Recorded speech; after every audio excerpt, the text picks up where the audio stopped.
They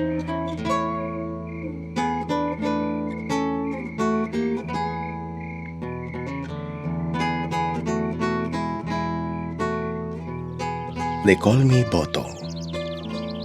I was born here in Angono, and to the people of this town, I was known as the dark-skinned child.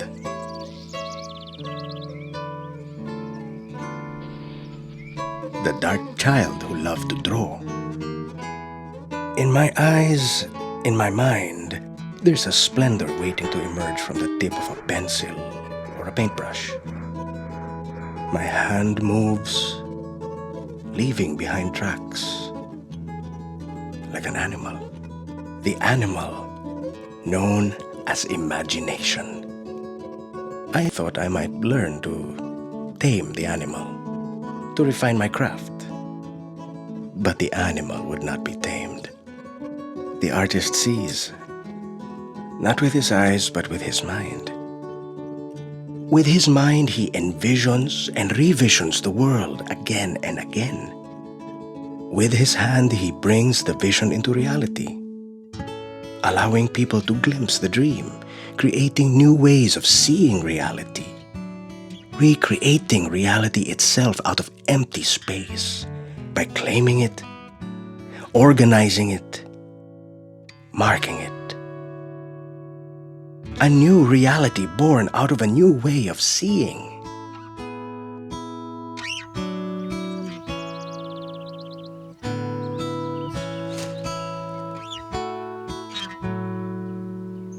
The country was changing.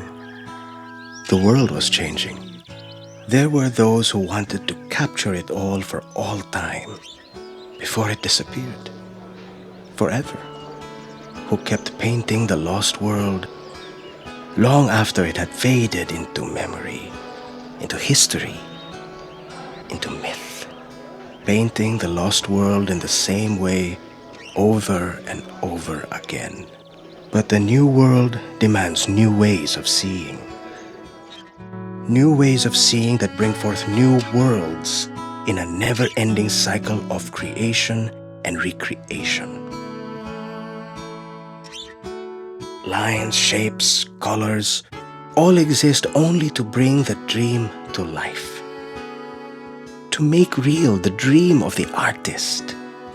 To bring to the emptiness of the canvas the reality which the artist sees in the way that the artist chooses to see it. In the way the artist chooses to remember it.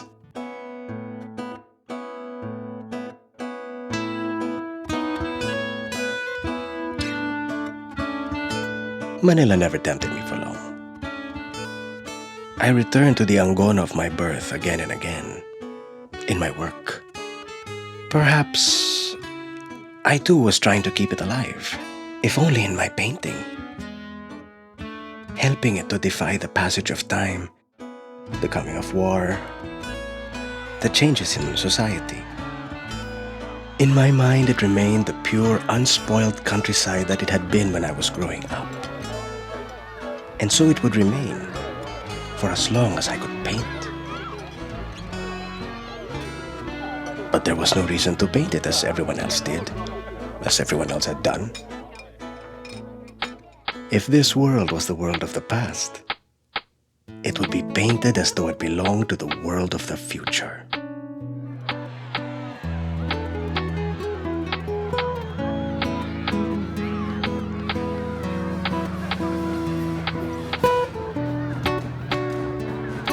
If this world was the world of the past, it would be painted as though it belonged to the world of the future.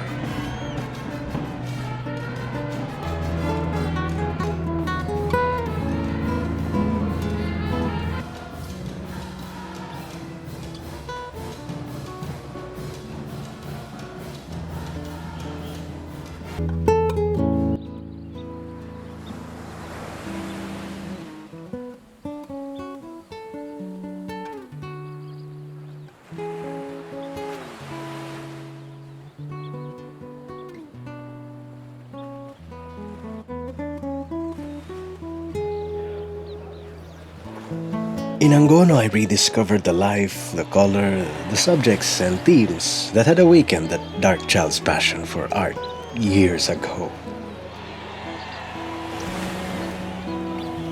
The customs and festivals of my hometown were both strange and familiar all at once.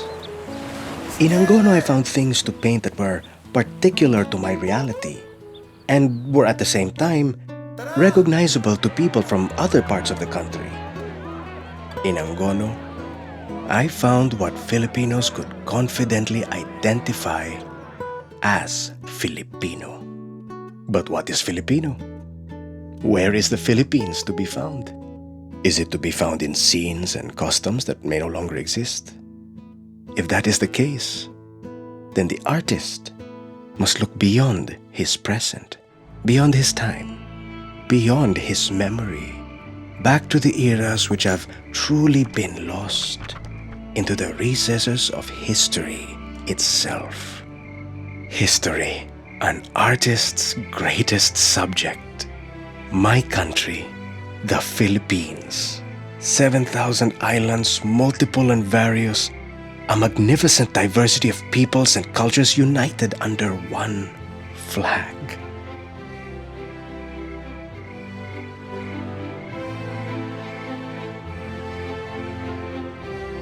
A magnificent diversity extended by contact with the proud heritage of Spain. With Christianity.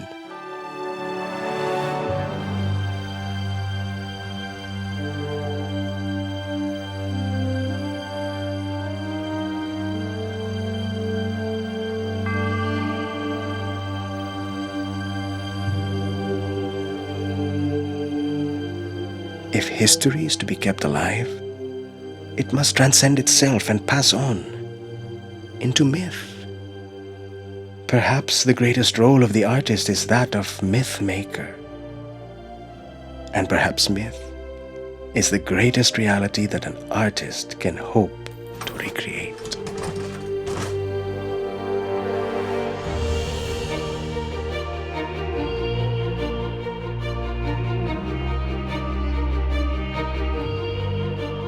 From out of the emptiness that begs to be filled, to be marked, to be claimed, to be organized. From within my eyes, from within my mind, the splendor emerges. My hand moves, leaving behind tracks, like an animal. The animal known as imagination, bringing forth that which has been lost to time, transforming into myth, quickening history, bringing it to life, granting it immortality. History awakened becomes history that is lived, that is present, that is seen, that is remembered. And in this way, the vision of the artist becomes the vision of all who behold it. It becomes the vision of a people, the vision of a nation awakened to its history that it sees and remembers. The artist paints his vision and brings forth the nation.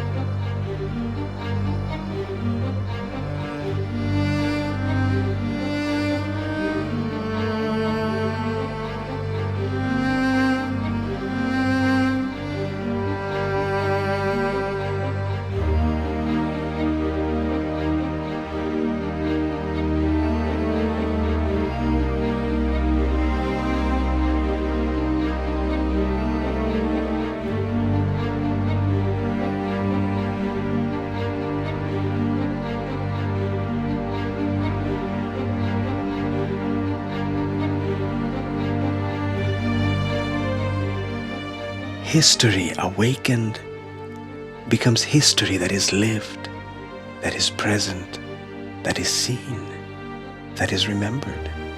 From out of the emptiness that begs to be filled, to be claimed, to be marked, the artist brings forth a vision.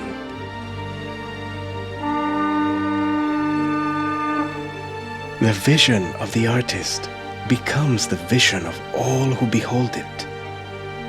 It becomes the vision of a people. The vision of the artist becomes the vision of a nation.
A nation awakened to its history is a nation that remembers. Memory brings history to life and grants it immortality.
The artist paints his vision.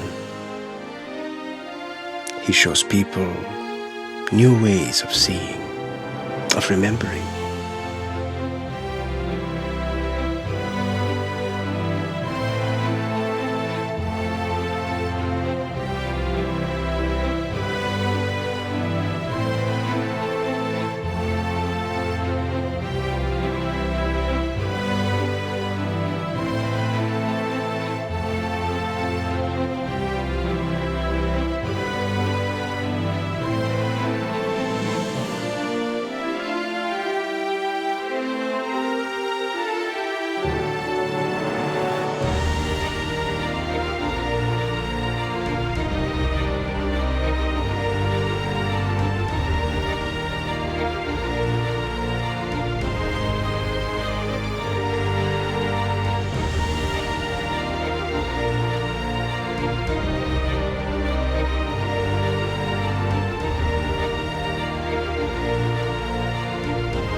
The artist paints his vision, and from out of a blank emptiness he brings forth the splendor of a nation.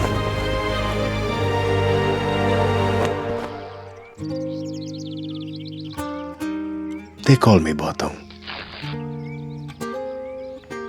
I was the dark-skinned child who loved to draw. I became the dark-skinned maestro who taught a nation how to see